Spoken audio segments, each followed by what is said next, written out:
Unfortunately, the majority of our public do not welcome your visit because they're angry over Iraq, they're angry over Abu Ghraib. Are you bothered by what Irish people think? Listen, I hope the Irish people understand the great values of our country. And if they think that a few soldiers represents the entirety of America, they don't really understand America then. There's been great ties between Ireland and America, and got a lot of Irish Americans here that are very proud of their heritage and their country. But you know, they must not understand if they're angry over Abu Ghraib. If they say this is what America represents, they don't understand our country because we don't represent that. We're a compassionate country. We're a strong country. We'll defend ourselves, but we help people, and we've helped the Irish, and we'll continue to do so. We've got a good relationship with Ireland. And they're angry over Iraq as well, and particularly the continuing death toll there. Well, I can understand that. People don't like war, but what they should be angry about is the fact that there was a brutal dictator there that had destroyed lives and put them in mass graves and had torture rooms. Listen, I wish they could have seen the 7 men that came to see me in the Oval Office. They had their right hands cut off by Saddam Hussein because the currency had devalued when he was the leader. See? And guess what happened? And Americans saw the fact that they had their hands cut off and crosses or X's carved in their forehead, and he flew them to America, and they came to my office with a new hand, grateful for the generosity of America, and with Saddam Hussein's brutality in their mind. Now, look, Saddam Hussein had used weapons of mass destruction against his own people, against the neighborhood. He was a brutal dictator who posed a threat. Such a threat that the United Nations voted unanimously to say, Mr. Saddam Hussein... Indeed, Mr. President, but you didn't find the weapons of mass destruction. May I finish? He said, the United Nations said, disarm or face serious consequences. That's what the United Nations said. And guess what? He didn't disarm. He didn't disclose his arms. And therefore, he faced serious consequences. But we have found the capacity for him to make a weapon. See, he had the capacity to make weapons. He was dangerous. And no one can argue that the world is better off with Saddam Hussein, if Saddam Hussein were in power. But, Mr. President, the world is a more dangerous place today. I don't know whether you can see that or not. There are terrorist bombings every single day. It's now a daily event. It wasn't like that 2 years ago. What was it like September the 11th, 2001? There was a relative calm. But it's your response to Iraq that's considered... Let me finish, please. Please. You ask the questions, and I'll answer them if you don't mind.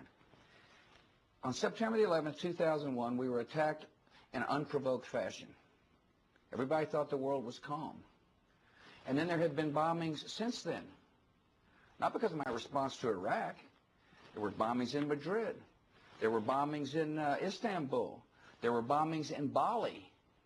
There were killings in Pakistan. Indeed, Mr. President, and I think Irish people understand that, but I think there is a feeling that the world has become a more dangerous place because you have taken the focus off Al-Qaeda and diverted into Iraq. Do you not see that the world is a more dangerous place? I saw 4 of your soldiers lying dead on the television the other day, a picture of 4 soldiers just lying there without their flight jackets. Listen, nobody cares more about the death than I do. Is there a point at which... Let me finish, please, please. Let me finish, and then you can follow up if you don't mind. Nobody cares more about the deaths than I do. I care about it a lot.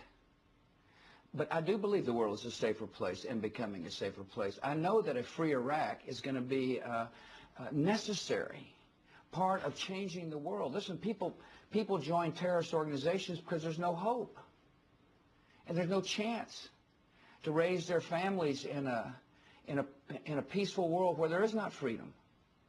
And so the idea is to promote freedom and at the same time protect our security. And I do believe the world is becoming a better place, absolutely. Mr. President, you are a man who has a great faith in God.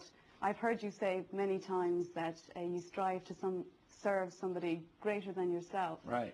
Do you believe that the hand of God is guiding you in this war on terror? I think that my relationship with God is a very personal relationship. And I turn to the good Lord for strength. And I turn to the good Lord for guidance. I turn to the good Lord for forgiveness. But the God I know is not one the God I know is one that promotes peace and freedom. And but I get great sustenance from my personal relationship. That doesn't make me think I'm a better person than you are, by the way. Because one of the great admonitions in the good book is, don't try to take a speck out of your eye if I got a log in my own. You're going to meet Bertie Ahern when you arrive in Shannon Airport tomorrow. Yeah. I guess he went out on a limb for you, presumably because of the great friendship between our two countries. Can you look him in the eye when you get there and say, it will be worth it, it will work out? Absolutely. I wouldn't be doing this. I wouldn't have made the decisions I did if I didn't think the world would be better. Of course.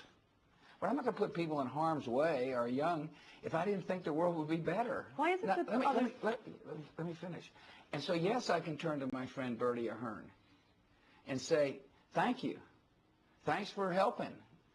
And I appreciate it very much. And there'll be other challenges, by the way.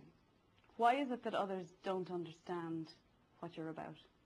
I don't know. History will judge what I'm about.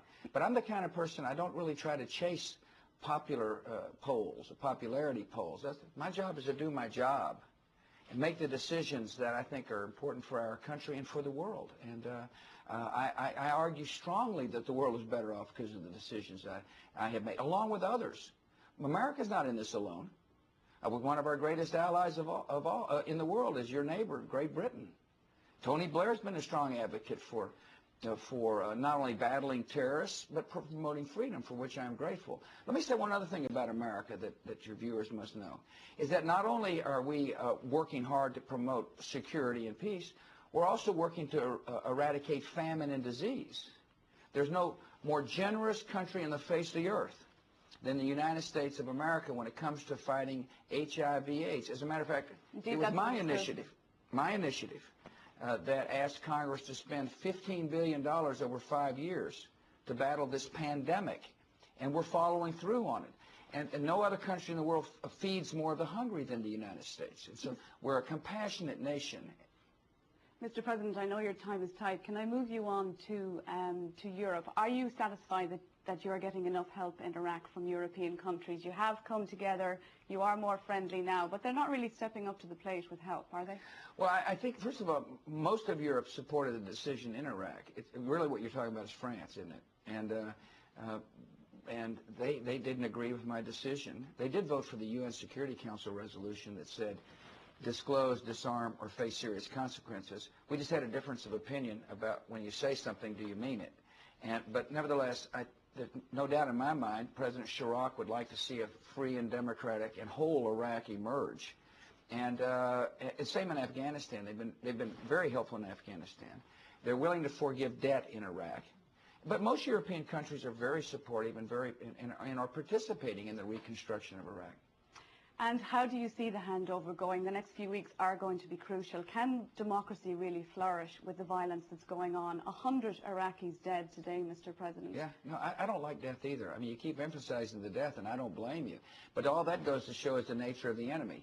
These people are willing to kill innocent people. They're willing to slaughter innocent people to stop the advance of freedom. And so the free world has to make a choice. Do we cower in the face of terror, or do we lead in the face of terror?